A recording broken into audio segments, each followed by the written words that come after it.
ओम कर श्री महागणेशाय नमः। राधे राधे दोस्तों, कैसे हैं आप सब।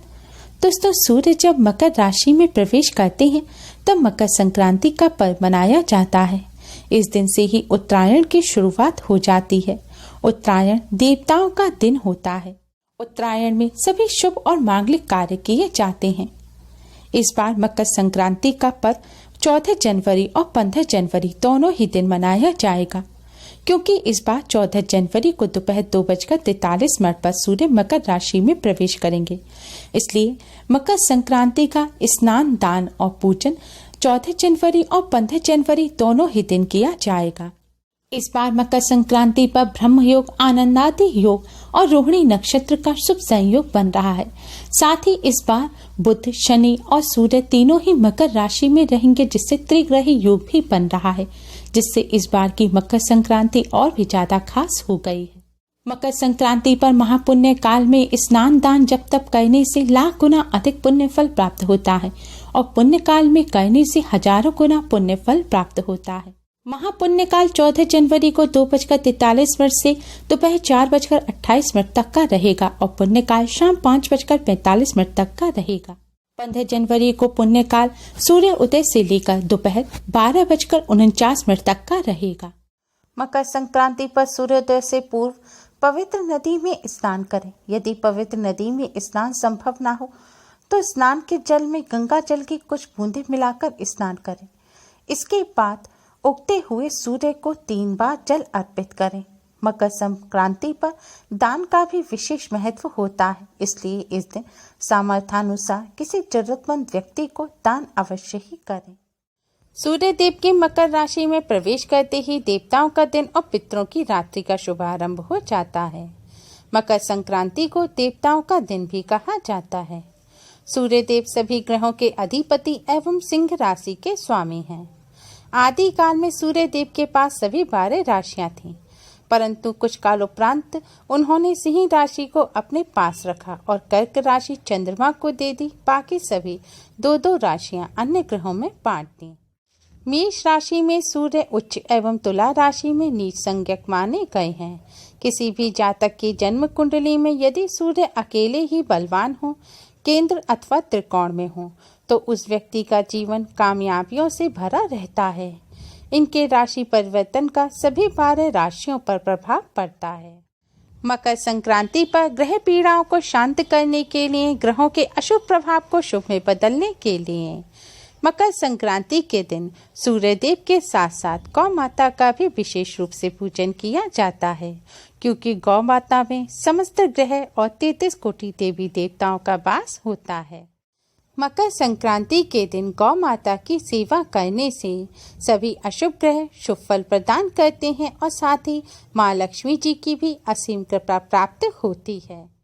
मकर संक्रांति के दिन सूर्य देव का पूजन अवश्य ही करना चाहिए। मकर संक्रांति पर हो सके तो सूर्योदय से पहले अवश्य उठें। उसके बाद स्नान करके स्वच्छ लाल रंग के वस्त्र धारण करें। अगर लाल रंग के वस्त्र ना हो तो आप कोई भी वस्त्र पहन सकते हैं, लेकिन भूलकर भी काले रंग के वस्त्र ना पहनें। इसके बाद एक तांबे के लोटे में शुद्ध जल, थोड़े से तिल, थोड़े साबुत चावल, हल्दी, कुमकुम और 2 लाल पुष्प डालकर आप भगवान सूर्य देव को जल चढ़ाएं। सूर्य देव का पूजन करने के बाद आप खिचड़ी बनाएं। मकर संक्रांति को खिचड़ी भी कहा जाता है, क्योंकि मकर संक्रांति के दिन खिचड़ी का दान करना, खिचड़ी का भगवान जी को भोग लगाना और खिचड़ी का सेवन करना, क्योंकि चावल चंद्रमा से संबंधित होते हैं और उड़द की काली दाल शनि देव से संबंधित होती है। हरी मूंग की दाल और हरी सब्जियां बुध देव से संबंधित होती हैं। आज के दिन खिचड़ी बनाने से और खिचड़ी का सेवन करने से ग्रह दोष दूर होते हैं और स्वास्थ्य लाभ होता है। इसलिए मकर संक्रांति के दिन खिचड़ी का सेवन अवश्य करना चाहिए। लेकिन मकर संक्रांति पर खिचड़ी बनाकर सबसे पहले भगवान जी को खिचड़ी का भोग लगाना चाहिए। भगवान जी के सामने एक शुद्ध घी का दिया जलाएं और फिर इसके बाद भगवान जी को खिचड़ी का भोग लगाएं और साथ ही तिल के लड्डू या तिल की रेवड़ी या तिल और गुड़ का भोग लगाएं।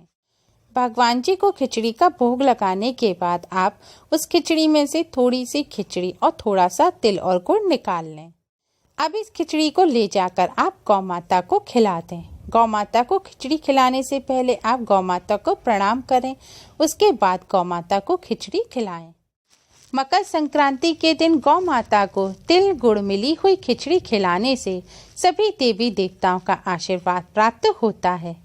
साथ ही अगर आप किसी ग्रह दोष से पीड़ित हैं, आपके जीवन में ग्रहों से संबंधित कोई भी रोग हो या फिर अड़चन हो, तो आज के दिन आप गौ माता को खिचड़ी के साथ ग्रह से संबंधित चीज अवश्य खिलाएं। इससे ग्रह दोषों से भी शांति मिलती है।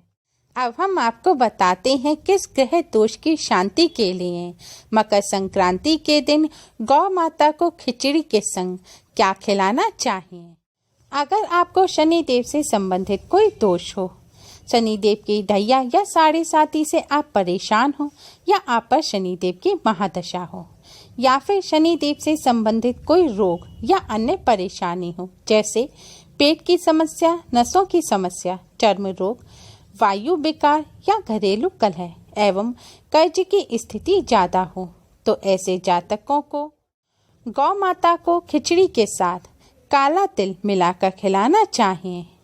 इसके साथ ही काला तिल, सफेद तिल, सरसों का तेल और अदरक आदि सामग्री का दान भी करना चाहिए। इससे शनि देव से संबंधित दोषों से राहत मिलती है। अगर आपको शुक्र देव से संबंधित कोई दोष हो, शुक्र देव से संबंधित कोई रोग हो, जैसे मधुमेह, चेहरे पर झुर्रियां, पारिवारिक कलह, दाम्पत्य जीवन में अनबन आदि हो, तो ऐसे में आपको गौ माता को मकर संक्रांति के दिन खिचड़ी के साथ मिश्री खिलानी चाहिए। इसके साथ ही सफ़ेद तिल, जौ, चावल, आलू, इत्र इत्यादि सामग्री का दान करना चाहिए। इससे शुक्र देव से संबंधित दोषों से राहत मिलती है।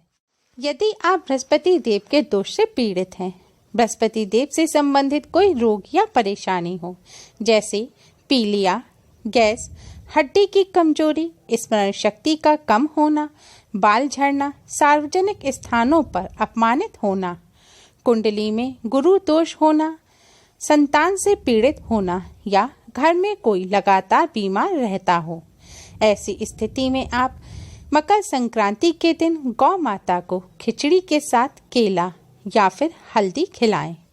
इससे बृहस्पति देव से संबंधित दोषों से राहत मिलती है। इसके साथ ही आप बृहस्पति देव को प्रसन्न करने के लिए मकर संक्रांति के दिन शहद, हल्दी, दाल, रसदार फल, केला, अन्य सामग्री का दान अवश्य करें। अगर आपको बुध देव से संबंधित कोई दोष हो, बुध से संबंधित कोई भी रोग या परेशानी हो, जैसे बुद्धि भ्रम, एलर्जी, पागलपन, मिर्गी, दांतों से समस्या, भाई बहन में मनमुटाव, जमीन से संबंधित कानूनी कार्यवाही, ऐसी स्थिति में आप गौ माता को मकर संक्रांति के दिन खिचड़ी के साथ तुलसी का पत्ता अवश्य खिलाएं। इससे बुध देव से संबंधित दोषों से राहत मिलती है। इसके साथ ही मकर संक्रांति के दिन चावल के साथ धनिया, मिश्री, सूखा तुलसी का पत्ता, मिठाई, मूंग की दाल, शहद का दान अवश्य करें। अगर आप मंगल देव से संबंधित किसी दोष से पीड़ित हों, मंगल देव से संबंधित कोई भी समस्या या रोग हो, जैसे बार बार बुखार आना, ब्लड प्रेशर, कैंसर, चोट, भाई भाई में दुश्मनी, बच्चों से तनाव आदि की स्थिति में आप मकर संक्रांति के दिन गौ माता को खिचड़ी के साथ मसूर की दाल या गुड़ मिलाकर खिलाएं। इससे मंगल देव से संबंधित दोषों से राहत मिलती है। साथ ही आप मकर संक्रांति के दिन गुड़, शहद और अनार, मसूर की दाल, लाल चंदन का दान अवश्य करें। अगर आप चंद्रदेव से संबंधित किसी दोष से पीड़ित हो, चंद्रदेव से संबंधित कोई रोग या परेशानी हो, जैसे सर्दी, कफ, खांसी, श्वास रोग, मानसिक रोग, लकवा इत्यादि, पारिवारिक स्थिति सही ना हो, रोजी रोजगार ना हो, धन का अभाव हो, तो आप मकर संक्रांति के दिन गौ माता को खिचड़ी के साथ दूध या दही खिलाएं। इससे चंद्रदेव से संबंधित दोषों से राहत मिलती है। साथ ही आज के दिन आप चावल, कपूर, घी, दूध, दही, सफेद चंदन का दान करें। अगर आप सूर्य देव से संबंधित किसी दोष से पीड़ित हैं, सूर्य देव से संबंधित रोग या परेशानी जैसे पित्त विकार, नेत्र विकार, माइग्रेन, हृदय रोग, पिता पुत्र में मतभेद, नौकरी का छूटना, ऑफिसरों द्वारा परेशान करना, सरकारी कर्जा हो, ऐसी स्थिति में आप मकर संक्रांति के दिन आप गौ माता को खिचड़ी के साथ सफेद तिल और गुड़ खिलाएं। इससे सूर्य देव से संबंधित दोषों से राहत मिलती है। इसके साथ ही मकर संक्रांति के दिन लाल मिर्च, लाल चंदन, घी, आटा, गुड़, काले मिर्च का जरूर दान करें। आप चाहें तो सभी ग्रहों से संबंधित एक एक चीज आप गौ माता को खिचड़ी के साथ खिला सकते हैं। इससे सभी ग्रह पीड़ाओं से शांति मिलती है और साथ ही सभी देवी देवताओं का आशीर्वाद मिलता है और पितृदोष भी शांत होते हैं। गौ माता को भोजन कराने के बाद हो सके तो गौ माता के चरणों की धूल अपने मस्तक पर अवश्य लगाएं। मकर संक्रांति के दिन गौ माता की पूजा सेवा करने से माँ लक्ष्मी जी की भी असीम कृपा प्राप्त होती है, क्योंकि गौ माता को माँ लक्ष्मी का ही रूप माना जाता है। उम्मीद है आपको हमारी ये वीडियो पसंद आई होगी। प्लीज़ लाइक करें।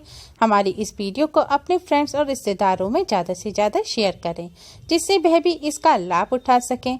और हमारी और भी वीडियोस के लिए हमारे चैनल को सब्सक्राइब करना ना भूलें। Thanks for watching. Radhe Radhe.